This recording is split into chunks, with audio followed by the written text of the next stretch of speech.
Copyright registration कैसे करनी है, क्या इसमें अभी तक आप सोच रहे हैं? और क्या आप अपने ब्रांड लोगो कंटेंट को कॉपीराइट से प्रोटेक्ट कैसे करें? क्या रजिस्ट्रेशन प्रोसेस होता है? कॉपीराइट ट्रेडमार्क पेटेंट में क्या डिफरेंस होता है? तो प्लस और कॉपीराइट लेने के बेनिफिट्स क्या हैं? तो आपकी जो इंटेलेक्चुअल प्रॉपर्टी को सिक्योर करने का जो भी इजी प्रोसेस है वो आज मैं आपको इस वीडियो में बताऊंगी। So hello guys, welcome back to my YouTube channel. तो अगर आप कोई क्रिएटर है, बिजनेस ओनर है, आर्टिस्ट है या कंटेंट क्रिएटर है, तो कॉपीराइट रजिस्ट्रेशन तो आपके लिए ज़रूरी है। ट्रेडमार्क्स के लिए तो आपने बहुत कुछ सुना होगा कि ट्रेडमार्क लेना ज़रूरी है, बिजनेसेस के लिए ज़रूरी है, ऑनलाइन बिजनेस करते हैं तो ज़रूरी है। पर कॉपीराइट और पेटेंट के बारे में बहुत कम ही जानते हैं। तो आज की वीडियो में कॉपीराइट के बारे में आप बहुत कुछ जानेंगे। और हाँ, ट्रेडमार्क के बारे में आपको कुछ भी जानना है तो चैनल पे वीडियो ऑलरेडी पोस्टेड है। एंड फर्दर कुछ और भी इंफॉर्मेशन चाहिए तो आप नीचे कमेंट बॉक्स में जरूर लिखिए। सो आपका कंटेंट, लोगो, म्यूजिक, बुक, वेबसाइट, सॉफ्टवेयर और वीडियोस कॉपीराइट प्रोटेक्शन के बिना सुरक्षित नहीं है, क्योंकि कोई भी कॉपी कर सकता है। तो आपके काम को अगर कोई कॉपी करता है तो आप डेफिनेटली आप उसके अगेंस्ट लीगल एक्शन लेना चाहेंगे, पर लेंगे कैसे? अगर आपके पास कॉपीराइट रजिस्ट्रेशन होगा तभी तो ले पाएंगे।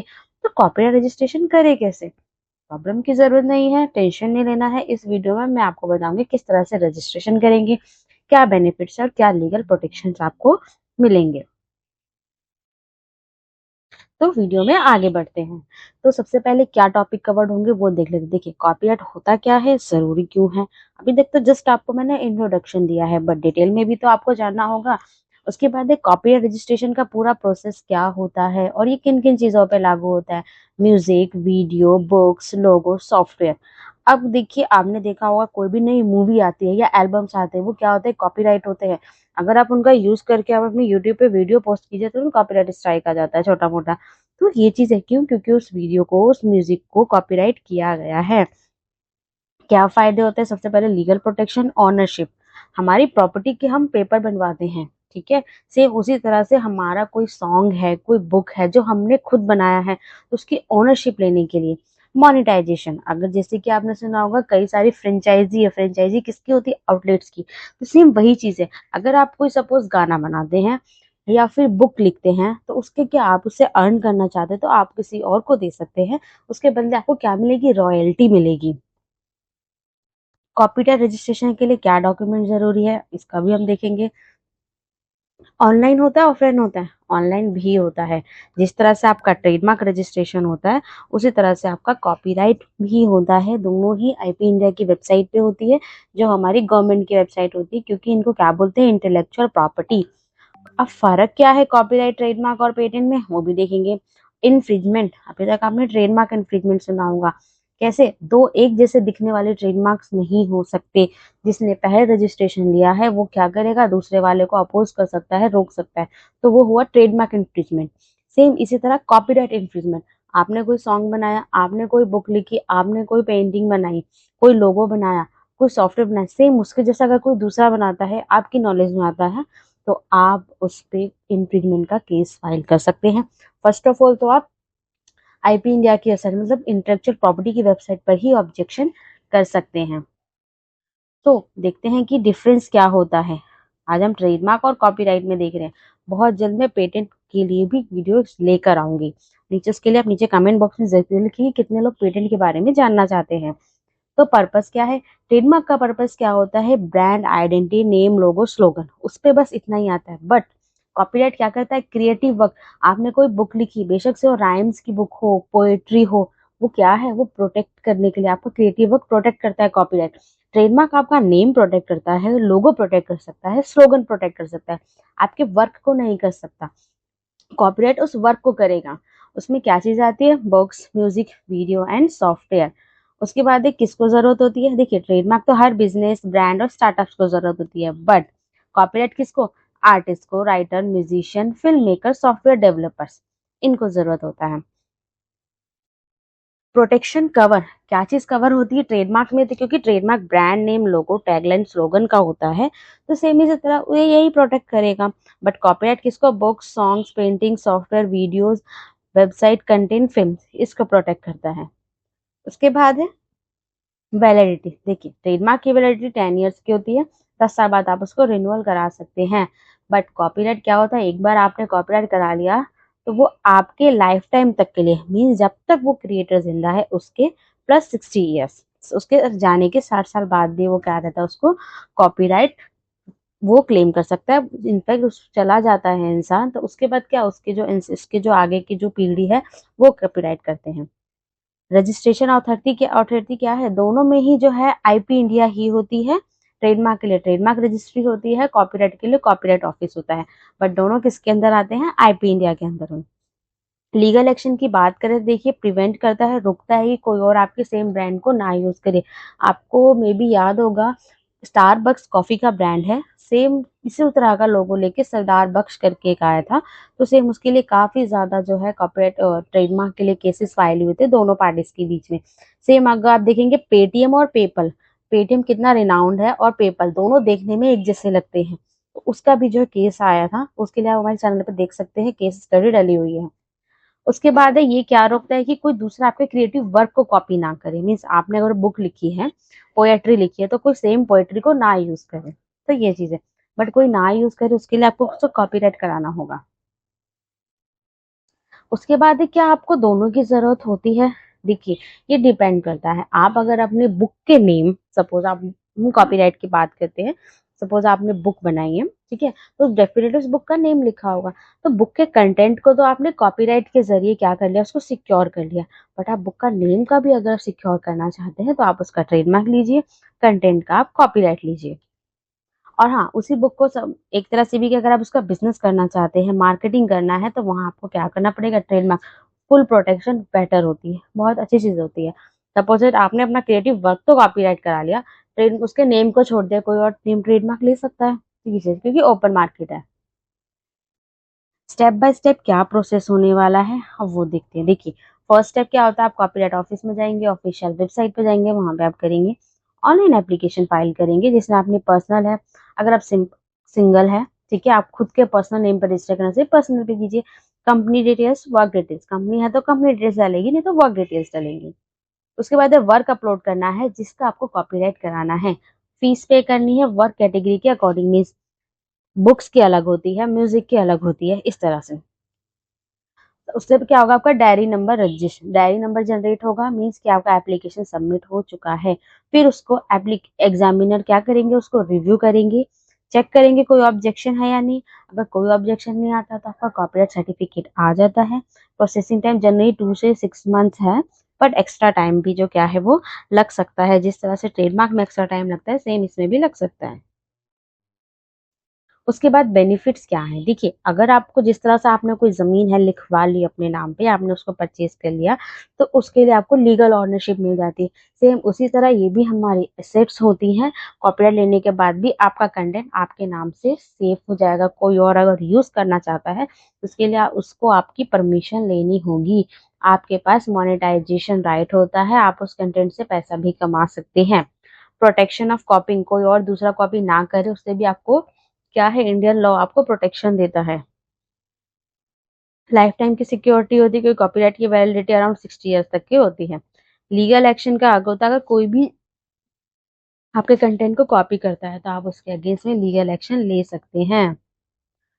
अब देखिए copyright versus trademark versus patent, मैंने अभी आपको बताया। अब में हम एक बुक का एग्जांपल ले लेते हैं, ठीक है। अब बुक का लेंगे तो बुक का जो नेम हो गया वो आपका ट्रेडमार्क हो गया, बुक के अंदर का कंटेंट आपका कॉपीराइट हो गया।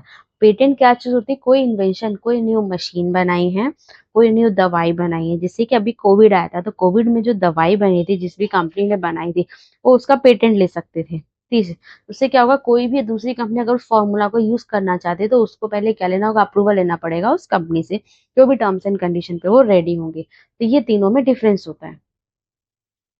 कॉपीराइट इन्फ्रिजमेंट, अगर आपके पास कोई कॉपीराइट है किसी चीज का और उसका कोई और यूज कर लेता है बिना आपकी परमिशन के, तो उसके खिलाफ जो भी आप एक्शन लेते हैं उसे ही कॉपीराइट इन्फ्रिजमेंट कहते हैं। ठीक है, आप क्या करेंगे, उसको लीगल नोटिस भेजेंगे, कॉपीराइट ऑफिस में भी शिकायत दर्ज करेंगे और कोर्ट में भी केस फाइल करके कंपनसेशन ले सकते हैं। उसके बाद है डॉक्यूमेंट्स क्या रिक्वायर्ड होते हैं। देखिए जनरल बेसिक डिटेल्स यूज होती है। अगर कोई सिंगल पर्सन है तो सिंगल पर्सन की डिटेल होगी, बिजनेस है तो बिजनेस की डिटेल होगी, एप्लीकेंट का नेम या कंपनी का नेम, कॉन्टेक्ट डिटेल्स डेफिनेटली लगेंगे, एड्रेस, कॉन्टेक्ट में फोन और ईमेल आईडी जरूर। नेक्स्ट है नेशनैलिटी प्रूफ की इंडियन है या कौन सी कंट्री के हैं। ठीक है, अगर आप इंडिविजुअल है तो आधार, पासपोर्ट, फोटो आईडी कार्ड, कोई कंपनी है तो कंपनी रजिस्ट्रेशन सर्टिफिकेट लगेगा, कोई पार्टनरशिप फॉर्म है तो पार्टनरशिप डीड लगेगी, कोई प्रोप्राइटरशिप है तो प्रोप्राइटरशिप डीड लगेगी, सिंपल। उसके बाद है वर्क डिटेल, मीन्स क्या चीज आपको कॉपीराइट कराना है, बुक करानी है, म्यूजिक कराना है, एल्बम कराना है, कोई मूवी करानी है, कोई कोई आपकी स्क्रिप्ट है वो करवानी है, सिंपल। वर्क का टाइटल, जैसे बुक का नाम हो गया, म्यूजिक का नाम हो गया, वीडियो टाइटल, क्या डिस्क्रिप्शन क्या है, कंटेंट के बारे में शॉर्ट समरी आपको देनी होती है। बट इस चीज के लिए क्या है, आपको इतनी नॉलेज नहीं है तो उसी के लिए आप किसी प्रोफेशनल को हायर कीजिए, उनसे आप हेल्प लीजिए। उसके बाद है फर्स्ट पब्लिकेशन डेट, अगर आपने पब्लिश नहीं हुआ है तो आप कब करेंगे, कर दिया है तो उसकी डेट। लैंग्वेज एंड कैटेगरी, किस भाषा में है, कौन सी कैटेगरी में आता है, मीन्स फनी में आता है, किड्स में आता है, सोशल मैसेज में आता है, क्या चीज है। उसके बाद है किस किस कैटेगरी में करवाया जा सकता है। देखिए लिटरेरी में करवा सकते हैं, लिटरेचर में क्या आता है आपका, बुक्स, ब्लॉग, आर्टिकल, स्क्रिप्ट हो गया। म्यूजिकल वर्क में आएगा अगर लिरिक्स हो गई, कंपोजिशन हो गया, सॉन्ग हो गया। आर्टिस्टिक वर्क में आपका लोगो, पेंटिंग्स, ड्राइंग, डिजिटल आर्ट्स आ गए। सिनेमेटिक सिनेमैटिक फिल्म में क्या आपका movie, short films, documentaries. Sound recording से अगर हम बात करें तो जो पॉडकास्ट होते हैं, ऑडियो रिकॉर्डिंग्स। सॉफ्टवेयर में अनकोड में कराना तो mobile apps and software programmes आप करा सकते हैं।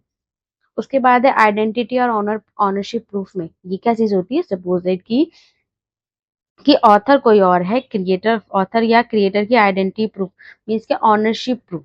ऑनरशिप जैसे कि अगर बिजनेस ऑन करता है तो ऑथराइजेशन लेटर आपको देना पड़ेगा, एनओसी देना पड़ेगा। एनओसी किस केस में दिया जाता है, सपोज वर्क किसी और ने क्रिएट किया है, आप उसको अपने नाम पे रजिस्टर करा रहे हो।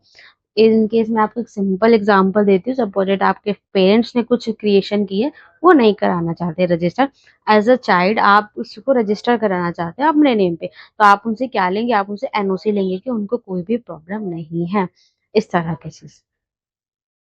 वर्क सैंपल एंड डिक्लेरेशन, उसके लिए क्या ओरिजिनल वर्क का सैंपल देना होगा, PDF, MP3, MP4, JPG, doc, zip etcetera, जिसमें भी एप्लीकेबल होगा वो देना पड़ेगा। Self declaration form, form number कौन सा होता है, 14, वो आपको देना होगा, जिसमें आप डिक्लेयर करेंगे कि ये वर्क आपका है, किसी और ने क्लेम नहीं किया हुआ है। मीन्स ये क्या दिखाता है कि आप किसी और का वर्क भी क्लेम नहीं कर सकते, मीन्स किसी और का वर्क सपोज ले लेते हैं, हम उसको रजिस्टर करा लेते हैं, तो यहाँ एक डिक्लेरेशन जाती है कि आपका ही ये वर्क है, आप ही की ये इन्वेंशन है, आप ही ने इसको क्रिएट किया है, और इसको किसी और ने क्लेम, मतलब किसी और का ऐसे कनेक्ट के लिए नहीं है। देखिए payment proof and application form, देखिए कॉपीराइट का जो एप्लीकेशन फॉर्म होता है फॉर्म नंबर 14 होता है, जिससे कॉपीराइट ऑफिस की वेबसाइट पर ऑनलाइन फिल किया जा सकता है। एप्लीकेशन फीस का पेमेंट प्रूफ, जब भी पेमेंट होगी तो आपको रिसिप्ट मिलेगी, जिस तरह से आपको ट्रेडमार्क में 4500 रुपीज की रिसिप्ट मिलती है, सेम उसी तरह से आपको कॉपीराइट में भी मिलेगी। फीस कितनी है, फीस की अगर हम बात करें तो देखिए अगर लिटरेरी, आर्टिस्टिक, म्यूजिकल वर्क है तो 500 से लेकर 5000 तक की फीस होती है। बट कोई सिनेमेटोग्राफी फिल्म है, साउंड रिकॉर्डिंग से सॉफ्टवेयर है, तो इनकी 5000 से लेकर 40,000 तक की फीस होती है। आपको ये देख के बहुत ज्यादा लग रहा होगा, हाय कितनी बड़ी चीज है, तो इसके लिए सिंपल आप किसी भी प्रोफेशनल से हेल्प ले सकते हैं, आपका काम ईजी हो जाएगा। अब ये देखिए रजिस्टर ट्रेडमार्क, इसके लिए सर नेक्स्ट है रजिस्टर ट्रेडमार्क की भी आपको जरूरत होती है। बेस्ट होता है कि आपका नेम भी सिक्योर हो जाए, full security is the best way. उसके बाद है कॉपीराइट रजिस्ट्रेशन का प्रोसेस सिंपल है, आप सिंपल वेबसाइट पे जाएंगे, ऑनलाइन एप्लीकेशन को फॉर्म करेंगे, डॉक्यूमेंट अपलोड किया जाएगा, आपका फीस पे की जाएगी, पेमेंट रिसिप्ट को सेव करके आपको रख लेना है, क्योंकि उसी पे आपका एप्लीकेशन नंबर होता है। एप्लीकेशन सबमिट करने के बाद आपका डायरी नंबर जनरेट हो जाएगा, एग्जामिनर आपकी एप्लीकेशन को चेक करेंगे, कोई भी ऑब्जेक्शन हो सकता है तो वो ऑब्जेक्शन निकाल के आपको नोटिफिकेशन आएगा, अगर कोई भी ऑब्जेक्शन नहीं आता तो आपको कॉपीराइट सर्टिफिकेट मिल जाएगा। सो ये था किस तरह से हमने जो है कॉपीराइट के बारे में फुल आपको इन्फॉर्मेशन दी। सो अगर आप क्रिएटर, बिजनेस ओनर या फिर आर्टिस्ट हैं और कॉपीराइट करवा के अपने इंटेलेक्चुअल प्रॉपर्टी को आप सेव कर सकते हैं। So hope so I am definitely sure कि आपको ये वीडियो काफी ज्यादा इन्फॉर्मेटिव लगी होगी। तो वीडियो को लाइक करें, कमेंट जरूर करें, कोई भी आपको कंफ्यूजन है और नेक्स्ट आप किस चीज के बारे में जानना चाहते हैं नीचे लिखिए, और मुझे भी कमेंट में ये भी लिखे कि आप इससे पहले कॉपीराइट के बारे में जानते थे क्या। और सब्सक्राइब करें ताकि आपको और भी ज़रूरी लीगल या बिजनेस टिप्स मिलते रहें। तो दोस्तों सोशल मीडिया पे इसको ज़रूर शेयर करें ताकि वो भी जो भी का सब ताकि सभी लोग को जो भी कंटेंट क्रिएट करते हैं तो कॉपीराइट से उसको प्रोटेक्ट कर सके। So protect your creativity, secure your future. मिलते हैं नेक्स्ट वीडियो में। Thank you so much.